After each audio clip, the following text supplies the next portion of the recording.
1960년대 한국 문학사의 혜성처럼 등장했다가 48배 젊은 나이에 세상을 떠난 시인이 있습니다. 그의 이름은 김수영. 자유와 진실을 외쳤던 그의 목소리는 오늘날까지도 우리 가슴 깊이 울려 퍼지고 있습니다. 1921년 11월 27일 서울 종로구 관운동에서 김수영이 태어났습니다. 본명은 김정창.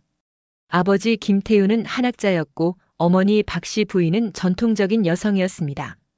7남매 중 5째로 태어난 수영은 어릴 때부터 남다른 감수성을 보였습니다. 나는 어릴 때부터 세상이 이상하다고 생각했다. 김수영 자신의 말입니다. 어린 수영의 눈에 비친 세상은 모순으로 가득했습니다. 일제강점기라는 암울한 현실 속에서도 그는 책 읽기를 좋아하는 조용한 아이였습니다. 경성 제1고등보통학교에 입학한 김수영은 문학에 본격적으로 눈을 뜨기 시작했습니다. 특히 프랑스 문학에 심취하여 보들레르, 베를렌느 등의 작품을 탐독했습니다. 이 시기 그는 처음으로 시를 쓰기 시작했고 문학에 대한 꿈을 키워갔습니다. 1940년 연희전문학교 영문과에 입학한 김수영은 본격적인 문학 수업을 받기 시작했습니다. 하지만 태평양 전쟁이 발발하면서 그의 학업은 중단되었습니다. 1943년 일본으로 강제징용을 당한 그는 후쿠오카의 탄광에서 고된 노동에 시달렸습니다. 그때의 경험이 나를 바꾸어 놓았다. 노동자들과 함께 땀 흘리며 일하는 동안 나는 진정한 삶이 무엇인지 깨달았다. 탄광에서의 경험은 김수영의 세계관을 완전히 바꾸어 놓았습니다. 노동의 현실과 인간의 존엄성에 대해 깊이 사유하게 된 것입니다. 1945년 해방과 함께 귀국한 김수영은 복잡한 감정을 안고 있었습니다. 기쁨과 동시에 혼란스러운 해방 공간에서 그는 자신의 길을 찾아야 했습니다. 1946년 연희대학교에 복학한 그는 문학동인지 신시론에 참여하며 본격적인 문단 활동을 시작했습니다. 1948년 대학을 졸업한 김수영은 번역업에 종사하며 생계를 이어갔습니다. 그러나 1950년 한국 전쟁이 발발하면서 그의 삶은 또다시 큰 변화를 맞게 됩니다. 전쟁 중 김수영은 월북을 고려하기도 했습니다. 사회주의에 대한 관심과 현실에 대한 불만이 그를 그런 생각으로 이끌었던 것입니다. 하지만 결국 남한에 남은 그는 이후 이런 선택에 대해 깊이 성찰하게 됩니다. 나는 왜 월북하지 않았을까? 그것은 나의 나약함 때문이었을까? 아니면 다른 이유 때문이었을까? 이런 자기 성찰은 후에 그의 시 어느 날 고궁을 나오면서에서 절절하게 표현됩니다. 1951년 김수영은 김연경과 결혼했습니다. 하지만 이들의 만남과 결합은 순탄하지 않았습니다. 아버지의 반대에도 불구하고 두 사람은 관습을 넘어 동거를 시작하고 결혼을 합니다. 당시로서는 파격적인 선택이었습니다. 결혼 직후 한국 전쟁이 발발해 김수영이 인민군에 끌려갔다가 2년 6개월 만에 풀려나고 이 일로 인해 서로 떨어졌던 두 사람은 1954년 다시 만나 결혼 생활을 이어갑니다. 한국 전쟁 발발 후 김수영 시인이 의용군으로 끌려가며 이별과 재회가 반복되는 파란만장한 부부의 연이 이어집니다. 1953년 정전협정 이후 김수영의 본격적인 시작 활동이 시작됩니다. 1957년 첫 시집 달나라의 장난을 출간한 그는 독특한 시 세계로 주목받기 시작했습니다. 김수영의 시는 기존의 서정시와는 확연히 달랐습니다. 일상어를 사용하고 현실을 직시하며 자아에 대한 치열한 성찰을 담고 있었습니다. 특히 그의 자유라는 시는 한국 현대 시사의 획을 그은 작품으로 평가받습니다. 김수영에게 자유는 단순한 정치적 구호가 아니었습니다. 그것은 인간 존재의 근본적 조건이자 시인이 추구해야 할 궁극적 가치였습니다. 1950년대 말 김수영은 문학동인지 자유문학을 창간하며 새로운 문학운동을 주도했습니다. 1960년 419 혁명은 김수영에게 큰 충격을 주었습니다. 학생들의 순수한 열정과 희생을 목격한 그는 시인으로서의 역할에 대해 더욱 깊이 생각하게 되었습니다. 나는 그들 앞에서 부끄러웠다. 시인이라는 이름으로 무엇을 했는가? 419를 계기로 김수영은 현실 참여에 대한 의지를 더욱 굳혔습니다. 그의 시 어느 날 고궁을 나오면서는 바로 이런 각성의 산물이었습니다. 1961년 5.16 군사정변이 일어나자 김수영은 깊은 절망에 빠졌습니다. 민주주의에 대한 꿈이 무너지는 현실을 목도하며 그는 더욱 치열한 자기 성찰에 몰두했습니다. 이 시기 김수영은 번역 작업에도 열중했습니다. 프랑스 시인 앙드레 브루통, 폴 엘리아르 등의 작품을 번역하며 초현실주의 문학을 한국에 소개했습니다. 이런 작업은 그의 시 세계를 더욱 풍부하게 만들었습니다.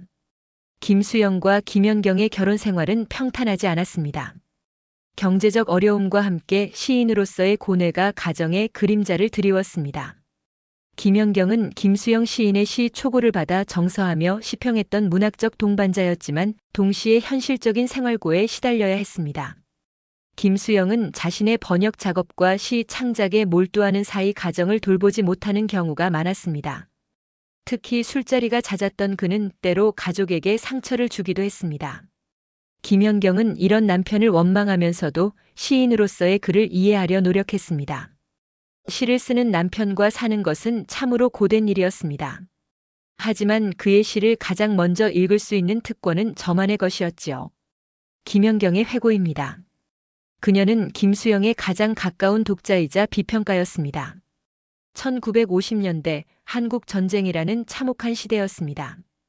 김수영과 그의 아내 김연경. 이들은 첫 아이를 가진 기쁨도 잠깐 전쟁이라는 무서운 현실과 마주하게 됩니다. 어느 날 갑자기 남편 김수영은 의용군으로 끌려가게 되죠. 임신한 아내를 두고 전쟁터로 떠나야 했던 그의 심정이 상상이 되시나요? 2년 3개월. 포로 수용소에서 매일매일이 지옥이었습니다. 토막난 시체들이 나뒹굴고 언제 죽을지 모르는 극한 상황. 그런데 기적같이 살아서 돌아왔어요. 집으로 돌아온 김수영을 기다리고 있던 것은 빈집이었어요. 아내 김연경은 다른 남자와 함께 살고 있었던 거죠. 전쟁의 참혹함을 겪고 오직 아내를 그리워하며 버텨온 2년 3개월.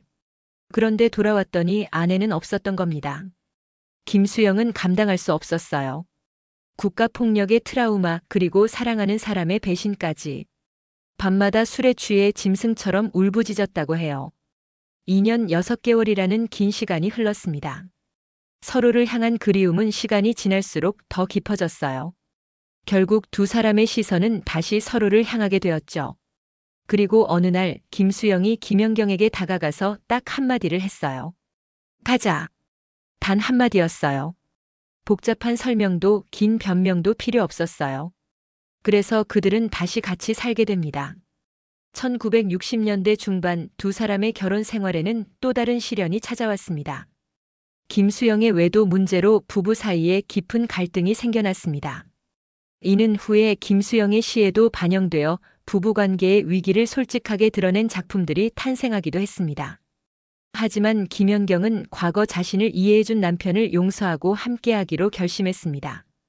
시인으로서의 김수영을 사랑했기 때문이었습니다. 이러한 용서와 화해의 과정은 김수영의 시 세계를 더욱 깊고 진실하게 만들었습니다.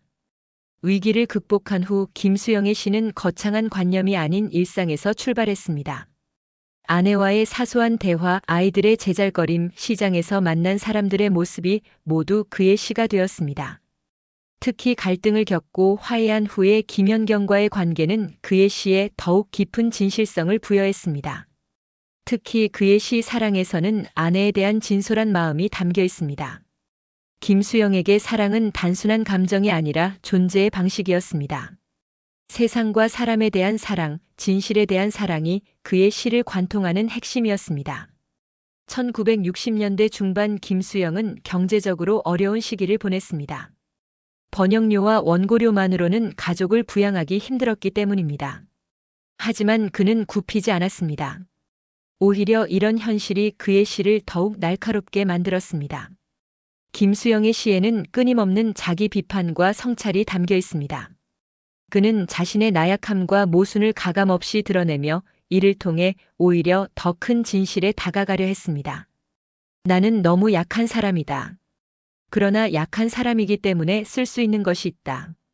김수영의 이런 솔직함은 당시 문단에서는 보기 드문 것이었습니다. 대부분의 시인들이 권위적이고 관념적인 언어를 구사할 때 그는 일상어로 자신의 내면을 가감없이 드러냈습니다. 김수영은 또한 기존 문학계의 권위주의를 강하게 비판했습니다. 그의 산문시여 침을 뱉어라에서는 당시 문단의 허위의식을 신랄하게 공격했습니다. 시는 생활이어야 한다. 관념이 아니라 삶 그 자체여야 한다. 이런 그의 주장은 많은 논란을 불러일으켰지만 젊은 시인들에게는 새로운 길을 제시해 주었습니다. 1968년은 전 세계적으로 격동의 해였습니다.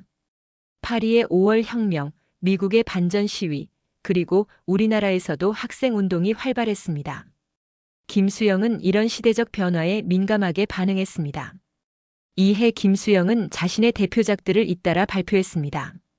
풀 흰가지, 정치적인 것과 시적인 것 등은 모두 이 시기의 작품들입니다. 풀은 김수영 문학의 정수라 할 수 있는 작품입니다.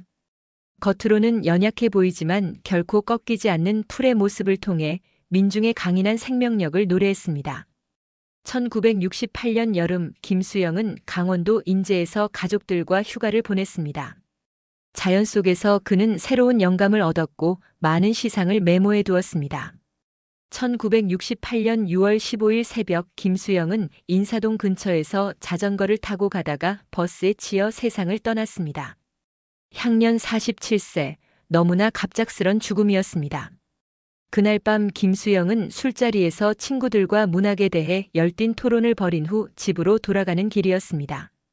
마지막까지 문학을 이야기하다가 세상을 떠난 것입니다.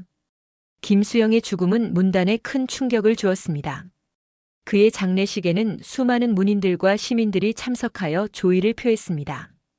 특히 젊은 시인들은 자신들의 정신적 스승을 잃은 슬픔에 잠겼습니다.